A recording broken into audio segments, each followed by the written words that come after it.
Have you ever heard the saying, more like roommates than soulmates? Well, that was this man to a T, but now he's here. The best one so far was sex 2 nights ago. Oh, okay. Haven't had sex in 6 months. And it Oh, was my first, wow. yeah, it was my first night home. There are 4 things Brian did to eradicate roommate syndrome in his marriage.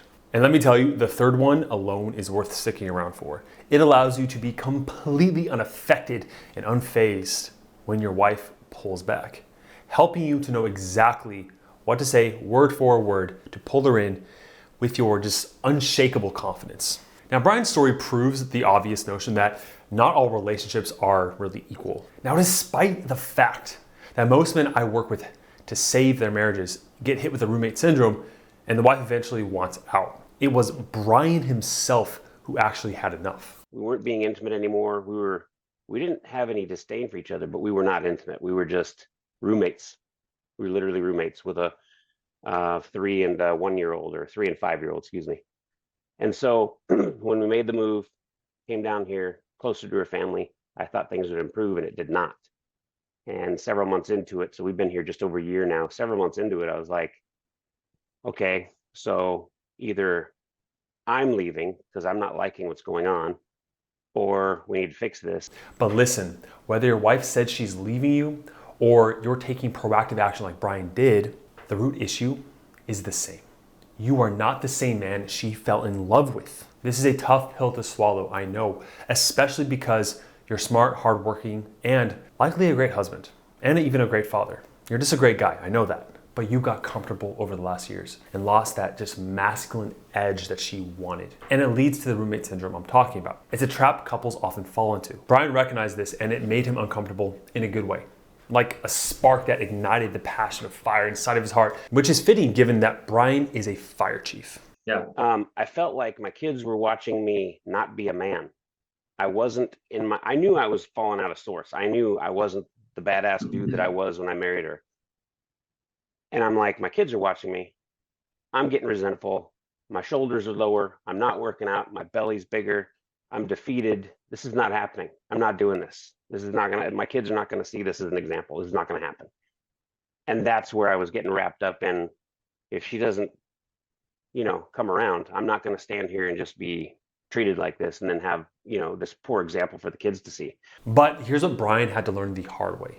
His logical actions did nothing to fix things. And then as I started recognizing the intimacy was gone and I was starting to try and it wasn't working out very well, I got resentful, very resentful, because I was doing all the things that you described. I was cleaning the kitchen. I was taking care of all those chores. I was getting everything ready to go. What's going on here? I was working my butt off to get things done and take care of whatever she needed, and it wasn't working. It wasn't until he came across some of my videos and felt a connection and reached out. Then he tapped into the real cure for roommate syndrome. And this first lesson I helped him learn is a controversial as it is powerful, because it gives a man his masculine edge by not being on edge. I call it interpersonal resonance. Here it is in Brian's words. One of my common sayings, and my coach thought this was hilarious, but I was and pretty much routinely telling her to land her plane, because she'd have these conversations, and I'm like, if you're circling the tower, land this thing. I got stuff to do. And I stopped listening. I stopped accepting all of the other information, because I thought, I hear your problem. There it's solved. Can we please move on?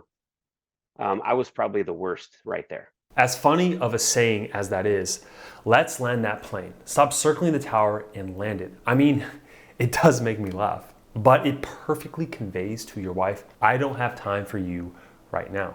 So if you keep saying that while she's talking to you, she's gonna become that fighter jet that Maverick uses to buzz the tower in Top Gun. And you'll end up with a hot coffee on your uniform, or likely much worse.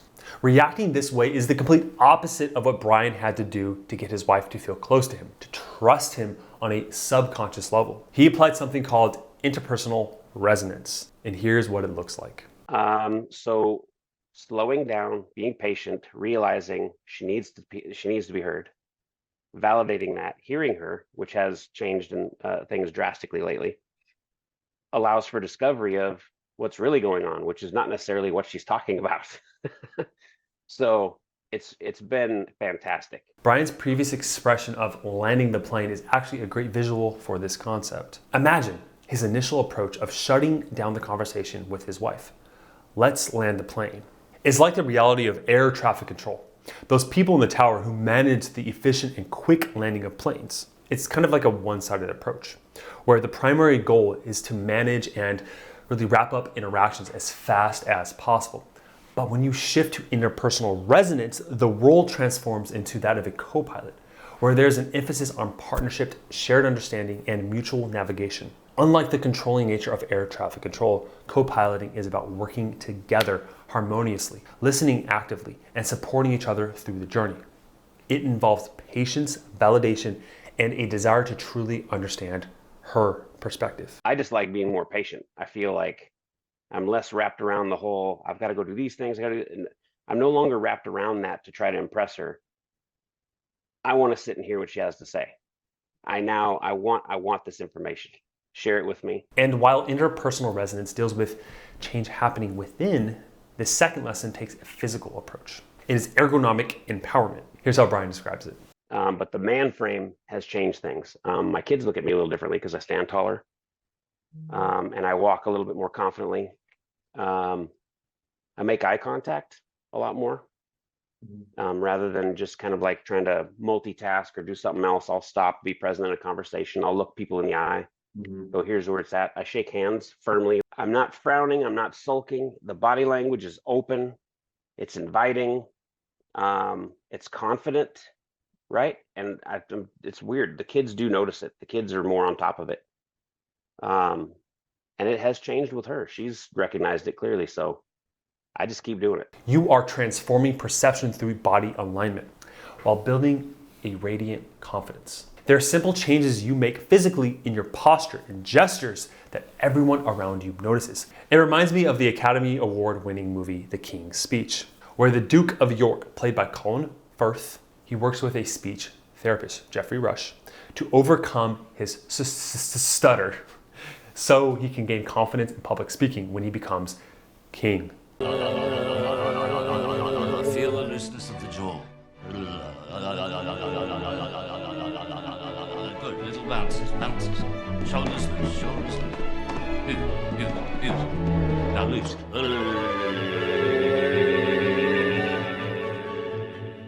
The scenes where he works on mechanics, learning to stand confidently and speak assertively, are a perfect depiction of ergonomic empowerment. You can also achieve this masculine polarity shift through daily affirmations. Here's how it helped Brian. I sit differently. I stand and I walk differently, and I pay attention to that. I do the Tony Robbins thing in the morning where I stare in the mirror and I do the Superman pose. I do affirmations. I remind myself that I got this. I allowed negative thoughts to circle and therefore become me. Robin's not going to talk to me today, or this isn't going to, whatever, all that doubtful crap. I just don't do that. I don't. And I don't accept it. All these physical changes in the way he carries himself and manifests masculinity gave Brian that extra help in achieving this third lesson, which according to Brian is the biggest thing he learned on his journey. So she's got some tenacity and what have you, but the tests are there. And when you're feeling resentful, it's like starting a fight. Each test was like, bring it. I don't see it that way anymore. It's an opportunity to communicate with her, listen, and sort something out. I just see it totally differently. Brian learned to understand the litmus of love, to look at his wife's emotionally charged communication not as confrontational, but as an opportunity for connection. The book Men Are From Mars, Women Are From Venus by John Gray talks about the importance of this concept. In the book, he writes, "When a man can listen to a woman's feelings without getting angry and frustrated, he gives her a wonderful gift. He makes it safe for her to express herself. The more she is able to express herself, the more she feels heard, understood, and the more she is able to give a man the loving trust, acceptance, appreciation, admiration, approval, and encouragement that he needs." Brian learned that to pass the litmus of love, he had to embrace his wife's tests. At the end of the video, I'll share another video on tests. It's the only video you'll ever need on it, okay?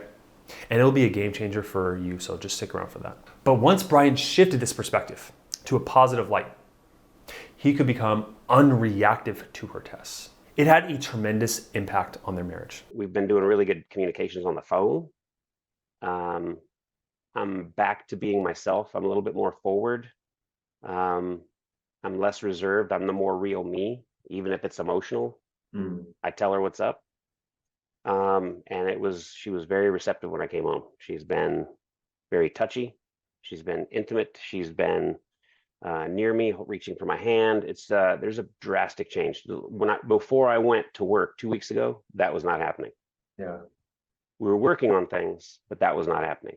The intimacy, almost like tapping into her femininity, right? Being more affectionate and open and loving and caring. Yes. Yeah, and this ties into the last lesson perfectly, by the way, because I mentioned shifting his mindset to a positive light. Let's hear how this last concept applies to Brian. Brian is talking about something I call cognitive sunshine. You have 100% control over achieving this, no matter how dire your situation is. It's like how the sun's rays give you a just big warm hug when they hit you. And research will even show that having an optimistic attitude has a positive impact on your mental and physical health. What happens is positive emotions expand your awareness and open you up to new ideas, which promotes growth and survival. The positive mindset is linked to resilience, the ability to bounce back from difficulties. When life throws you a curveball, when your wife is cold and distant, and you harness the ability to maintain a positive emotional standpoint for longer periods, it improves your ability to create ways to get her back.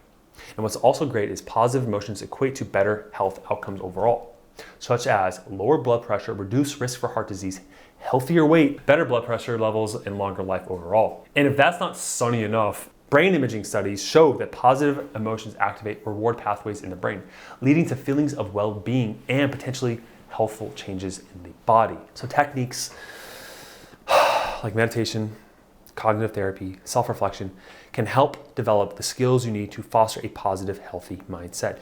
And let's face it, we could all use some cognitive sunshine in our lives. So if you want someone to shed some light on your life, some awareness on that mind of yours and your situation to help you out from a place of love, support, and care, set up a call down below with our team, and you could be,